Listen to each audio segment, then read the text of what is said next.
एक दिन हजरत मोहम्मद सल्लल्लाहु अलैहि वसल्लम जंगल के पास से गुजर रहे थे। तभी उन्होंने देखा कि एक यहूदी ने एक हिरण को बांध रखा है। जैसे ही उस हिरण की नजर नबी पाक सल्लल्लाहु अलैहि वसल्लम पर पड़ी, वह रोते हुए बोल पड़ा, या रसूल अल्लाह, या हबीब अल्लाह, आज सुबह मैं अपने बच्चों को छोड़कर खाने की तलाश में निकला था। उसी दौरान यह यहूदी आया और मुझे पकड़कर बांध दिया। सुबह से अब तक मैं यूं ही कायद हूं। या रसूल अल्लाह सल्लल्लाहु अलैहि वसल्लम, मेरे छोटे छोटे बच्चे हैं। सुबह से मैंने उन्हें दूध नहीं पिलाया। वह मुझे ना पाकर परेशान हो गए होंगे। शायद उनका गला दूध ना मिलने की वजह से सूख गया होगा।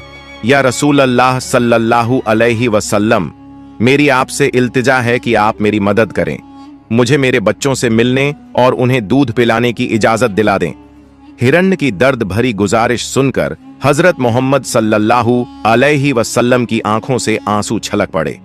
आपने उस यहूदी से फरमाया, ऐ यहूदी, तुमने इस मासूम हिरण्य को क्यों बांध रखा है? यहूदी ने जवाब दिया, मैंने इसका शिकार किया है। जंगल के जानवरों का शिकार करना जायज है, इसलिए इसे बांधा है। नबी ए अकरम सल्लल्लाहु अलैहि वसल्लम ने फरमाया, क्या तुम नहीं देख रहे कि यह एक मां है? इसके थन दूध से भरे हुए हैं। यह अपने बच्चों को दूध ना पिला पाने की वजह से परेशान है। इसे छोड़ दो ताकि यह अपने बच्चों को देख सके और उन्हें दूध पिला सके। यहूदी ने कहा, मैंने इसे बड़ी मेहनत से पकड़ा है, अब तुम्हारी बात मानकर इसे क्यों छोड़ दूं? हजरत मोहम्मद सल्लल्लाहु अलैहि वसल्लम ने नरमी से समझाते हुए फरमाया, इस मां हिरण को एक बार अपने बच्चों के पास जाने दो। वह उन्हें दूध पिलाकर और मिलकर वापस तुम्हारे पास लौट आएगी। यहूदी ने तंज से कहा, बांधा हुआ जानवर आज तक वापस आया है? क्या ऐसी कोई मिसाल है? अगर मैं इसे छोड़ दूं तो यह कभी नहीं लौटेगा। जब नबी पाक सल्लल्लाहु अलैहि वसल्लम ने देखा कि यहूदी किसी भी तरह से हिरण को छोड़ने के लिए तैयार नहीं है, तो आपने फरमाया, ऐ यहूदी, इस हिरण को आजाद कर दो। इसके बदले तुम मुझे बांध लो। अगर यह वापस ना लौटे तो तुम मुझे उम्र भर कैद में रख सकते हो। यहूदी ने कहा, ठीक है, एक शर्त पर मैं इसे छोड़ रहा हूं। अगर यह वापस ना आए तो मैं तुम्हें उम्र भर के लिए कैद कर लूंगा। आखिरकार यहूदी ने हिरण को छोड़ दिया और हजरत मोहम्मद सल्लल्लाहु अलैहि वसल्लम को बांध दिया। आजाद होते ही हिरण तेजी से जंगल की तरफ भाग गया। यहूदी दिल ही दिल में हंसते हुए सोचने लगा, हिरण अब कभी लौटकर नहीं आएगा। इस आदमी को मैं हमेशा के लिए कैद में रखूंगा। इससे बड़ा बेवकूफ मैंने पूरी दुनिया में नहीं देखा। एक जंगल के जानवर के लिए इसने अपनी जिंदगी दांव पर लगा दी। हिरण तेजी से अपने बच्चों के पास पहुंचा। बच्चों ने उसे देखकर हैरानी से पूछा, अम्मा, आप सुबह से कहां थीं? हम आपका इंतजार करते करते थक गए। बिना दूध के हमारा गला सूख गया है। क्या हो गया है कि आप हमें छोड़कर चली गई थीं? मां हिरण ने बच्चों को समझाते हुए कहा, मेरे प्यारे बच्चों, आज सुबह जब मैं तुम्हारे लिए खाने की तलाश में निकली थी तो एक यहूदी ने मुझे पकड़ लिया। वह मुझे बांध कर ले गया। फिर अल्लाह के प्यारे नबी सल्लल्लाहु अलैहि वसल्लम उस रास्ते से गुजरे। मैंने उनसे तुम्हारी हालत के बारे में कहा और उनसे मदद की गुहार लगाई। हिरण ने आगे कहा, नबी करीम सल्लल्लाहु अलैहि वसल्लम ने मेरी मदद करने के लिए खुद को उस यहूदी के पास गिरवी रख दिया ताकि मैं तुमसे आखिरी बार मिल सकूं। अब मुझे वापस लौटकर जाना होगा क्योंकि मैंने वादा किया है कि मैं जरूर लौटूंगी। मां हिरण ने अपने बच्चों से कहा, मेरे प्यारे बच्चों, वह नरदिल यहूदी अल्लाह के प्यारे नबी सल्लल्लाहु अलैहि वसल्लम को बांध कर रखे हुए है। इसलिए तुम जल्दी से मेरा दूध पी लो।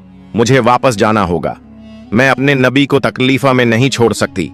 जब हिरण के बच्चों ने यह सुना कि उनकी मां नबी करीम सल्लल्लाहु अलैहि वसल्लम को यहूदी के पास गिरवी रखकर सिर्फ उनसे मिलने और दूध पिलाने आई है, तो वो रोते हुए बोले, अम्मा, आप कैसे सोच सकती हैं कि हम उस नबी के रहते हुए आपका दूध पिएंगे जिन्हें यहूदी ने कैद कर रखा है? नहीं, हम आपका दूध नहीं पी सकते। आप चलिए, हम भी आपके साथ चलेंगे। हम अल्लाह के नबी की तकलीफ सहन नहीं कर सकते।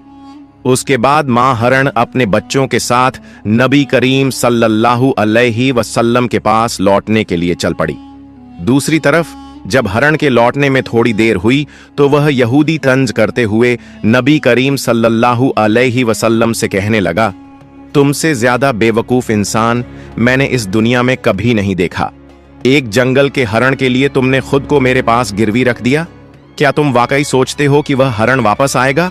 कयामत तक वह हरण लौट कर नहीं आएगा और कयामत तक तुम मेरी कैद में रहोगे। यह सुनकर नबी करीम सल्लल्लाहु अलैहि वसल्लम ने बड़ी नरमी से कहा, ऐ यहूदी, थोड़ा सब्र करो, वह हरण जरूर लौट कर आएगा। अल्लाह की मर्जी से वह तुम्हारे पास वापस आ जाएगा।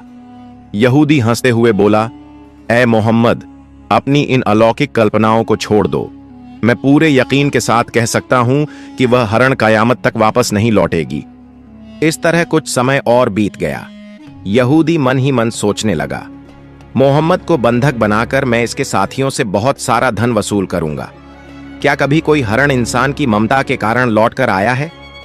थोड़ी देर और बीतने के बाद यहूदी ने देखा कि न सिर्फ हरण लौट कर आ रही है, बल्कि उसके साथ उसके बच्चे भी हैं। यह देखकर वह हैरान रह गया।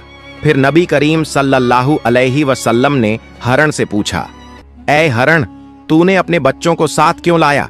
वादा तो यह था कि तू अकेले लौटेगी।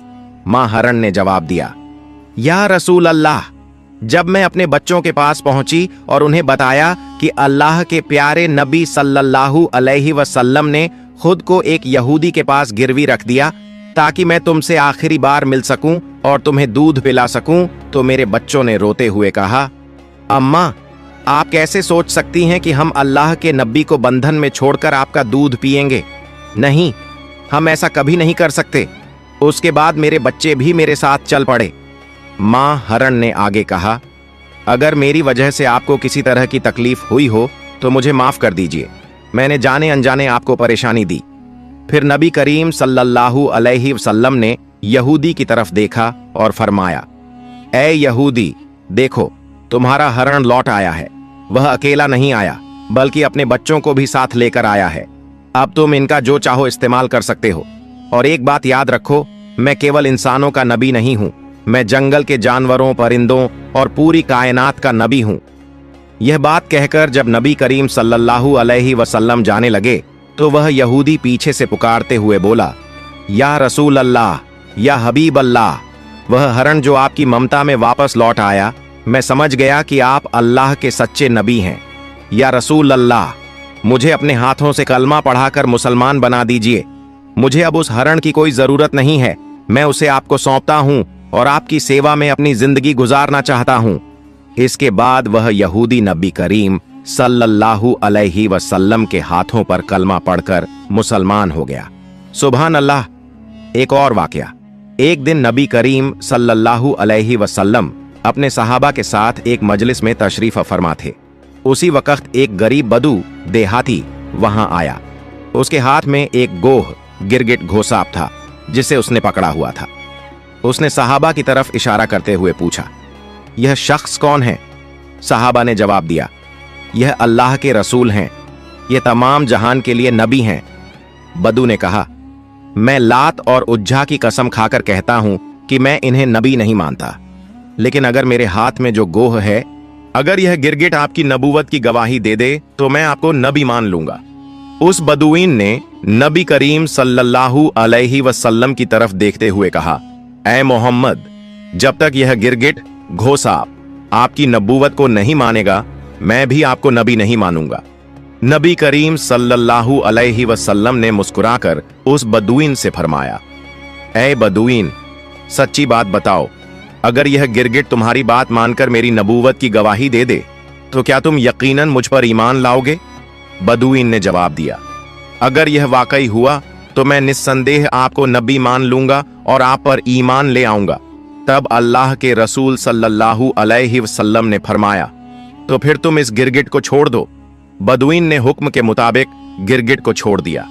फिर नबी करीम सल्लल्लाहु अलैहि वसल्लम ने गिरगिट को पुकारा, ऐ गिरगिट, हमारे पास आ और जवाब दे। जैसे ही नबी करीम ने गिरगिट को पुकारा, वह गिरगिट सबकी समझ में आने वाली शुद्ध अरबी जबान में बोलने लगा, लब्बैक या रसूल अल्लाह, मैं आपकी सेवा में हाजिर हूं और आपकी मदद के लिए उपस्थित हूं। सभी लोग यह सुनकर दंग रह गए और जान गए कि यह अल्लाह का करिश्मा और चमत्कार है।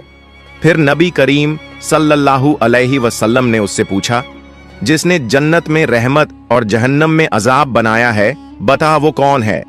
गिरगिट ने जवाब दिया, वो अल्लाह है। फिर नबी करीम सल्लल्लाहु अलैहि वसल्लम ने पूछा, ए गिरगिट, मैं कौन हूं? गिरगिट ने कहा, आप अल्लाह के रसूल हैं। जो भी आपकी नबूवत को स्वीकार करेगा वो सफल होगा, और जो आपको झुठलाएगा वो नाकाम रहेगा। फिर नबी करीम सल्लल्लाहु अलैहि वसल्लम ने उस गरीब बदुइन की तरफ देखा और फरमाया, अब क्या तुम्हारे दिल में मेरी नबूवत के बारे में कोई संदेह बाकी है? बदुइन ने कहा, या रसूल अल्लाह, या हबीब अल्लाह, जिस गिरगिट ने आपकी नबूवत की गवाही दी है, उसके बाद शक करना मेरी औकात में नहीं है। ऐ अल्लाह के रसूल, मुझे मुसलमान बना दीजिए और मुझे आपकी सेवा का मौका दीजिए। उसके बाद वह बेज़बान बदुइन नबी करीम सल्लल्लाहु अलैहि वसल्लम के हाथों में हाथ देकर कलमा पढ़कर मुसलमान हो गया। सुभान अल्लाह।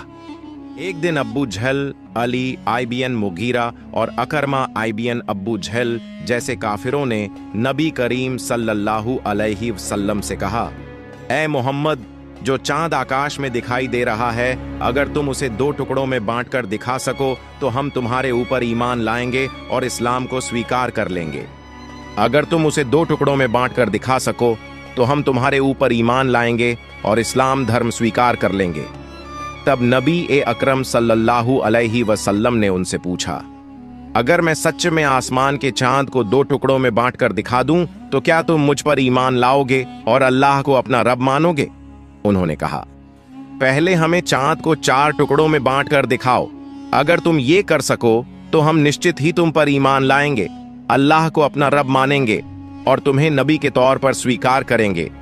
तब नबी पाक सल्लल्लाहु अलैहि वसल्लम ने अपने रब अल्लाह रब्बुल आलमीन से दुआ की, ऐ अल्लाह, तू आसमान के चांद को 2 टुकड़ों में बांट दे। फिर अल्लाह ने अपने महबूब की दुआ कबूल कर ली। नबी अकरम सल्लल्लाहु अलैहि वसल्लम ने अपनी उंगली से चांद की तरफ इशारा किया और एक ही पल में चांद 2 टुकड़ों में बांट गया।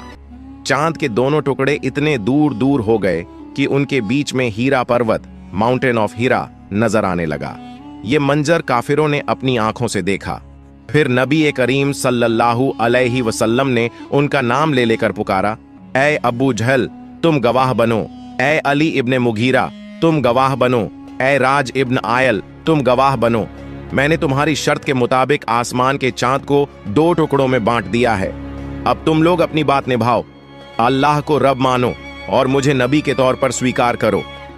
मगर काफिर हंसते हुए कहने लगे, ओ मोहम्मद, अब तक हम ये समझते थे कि तुम्हारे पास सिर्फ इस धरती की चीजों पर जादू करने की ताकत है, लेकिन अब तो हम देख रहे हैं कि तुम आसमान के चांद पर भी जादू कर सकते हो।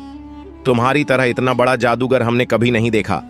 और याद रखो, हम कभी किसी जादूगर को नबी नहीं मान सकते। हकीकत ये थी कि अल्लाह रब्बुल आलमीन ने उनके नसीब में ईमान का तोहफा लिखा ही नहीं था, इसलिए वो इतने बड़े चमत्कार को देखकर भी इस्लाम को स्वीकार न कर सके। इस खास मौजज़े के बारे में अल्लाह ने सूरत उल कमर में इरशाद फरमाया है, कयामत करीब आ गई है और चांद फट चुका है। एक और वाकया, एक मर्तबा जब नबी पाक सल्लल्लाहु अलैहि वसल्लम जंग से लौट रहे थे तो एक दरख्त की छांव में आराम फरमा रहे थे। उनकी तलवार पास में रखी थी। उसी वक्त उनका एक दुश्मन वहां आ गया। उसने तलवार उठा ली, म्यान कवर हटाया और सीधा नबी पर तान दी। फिर वो शख्स कहने लगा, ए मोहम्मद, अब बताओ तुम्हें मेरे हाथ से कौन बचाएगा? नबी अकरम सल्लल्लाहु अलैहि वसल्लम ने बड़े इत्मीनान और हिम्मत से जवाब दिया, मुझे अल्लाह बचाएगा। जैसे ही उसने ये सुना, उसका जिस्म कांपने लगा, हाथ पांव थरथराने लगे और डर के मारे तलवार उसके हाथ से गिर गई। फिर नबी पाक सल्लल्लाहु अलैहि वसल्लम ने तलवार उठाई और फरमाया, अब बताओ तुम्हें मेरे हाथ से कौन बचाएगा? अब वो शख्स कांपते हुए कहने लगा, अगर कोई इज्जतदार शख्स मेरी जान बख्श सकता है तो वही बचा सकता है। इस पर नबी ने फरमाया, जा, मैं तुम्हें माफ करता हूं और तुझे कोई नुकसान नहीं पहुंचाऊंगा। रसूलुल्लाह सल्लल्लाहु अलैहि वसल्लम की इस रहमत और अजीम इंसानियत को देखकर वो शख्स हैरान रह गया। वो अपने कबीले के पास लौट गया और कहने लगा, मैं ऐसे इंसान से मिला हूं जिसकी शफकत और बड़प्पन की कोई मिसाल नहीं है। ऐ मेरी कौम, आज से मैं तुमसे अलग हो रहा हूं। अब मैं उस शख्स के लिए अपनी जान भी कुर्बान कर सकता हूं। फिर वो शख्स नबी पाक सल्लल्लाहु अलैहि वसल्लम के पास वापस आया और अर्ज किया, या रसूलुल्लाह, मुझे मुसलमान बना दीजिए और मुझे आपके कदमों में सेवा करने का मौका दीजिए। फिर नबी अकरम सल्लल्लाहु अलैहि वसल्लम ने उसे कलमा पढ़ाया और वो शख्स मुसलमान हो गया। सुभान अल्लाह। प्यारे दोस्तों, एक दफा का जिक्र है, जब इस्लाम की दावत मदीना मुनव्वरा तक पहुंची तो सुमामा नाम का शख्स हजरत मोहम्मद सल्लल्लाहु अलैहि वसल्लम का बहुत बड़ा दुश्मन बन गया। उसने मुसलमानों को बहुत तकलीफें दी और इस्लाम को रोकने की बहुत कोशिशें की, लेकिन एक दिन वो मुसलमानों के हाथों गिरफ्तार हो गया। मुसलमानों ने उसे मदीना मुनव्वरा लाकर मस्जिद नबवी के एक स्तंभ से बांध दिया। रसूलुल्लाह सल्लल्लाहु अलैहि वसल्लम जब उसे बांधा हुआ देखकर पास आए तो फरमाया, अब तुम हमारे कब्जे में हो, बताओ तुम्हारे साथ क्या सुलूक किया जाए। सुमामा ने जवाब दिया, अगर आप मुझे कत्ल कर दें तो मैं वाकई इस सजा का हकदार हूं।